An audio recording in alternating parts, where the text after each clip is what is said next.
নমস্কার, আমার শখের বাগানে আপনাদেরকে স্বাগত।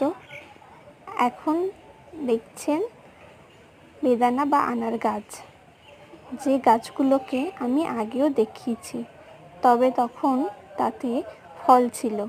সেই ফলগুলো হারভেস্ট করার পর দেখুন সব গাছগুলোতে আবার নতুন নতুন কুঁড়ি এসছে। যে ভিডিওটা বারবার দেখাচ্ছি ঘুরিয়ে ঘুরিয়ে, সেটা হচ্ছে আমাদের নিজের হাতে করা গাছের ক্রাফট। বয়স 1 বছর মতো, এবছরই প্রথম তাতে ফুল এসছে। এছাড়াও কিছু নার্সারি থেকে নিয়েছিল, সেই গাছগুলোতেও ফল হারভেস্ট করার পরে প্রুনিং করে দেওয়া হয়েছিল, তারপরে আবার ফুল এসছে।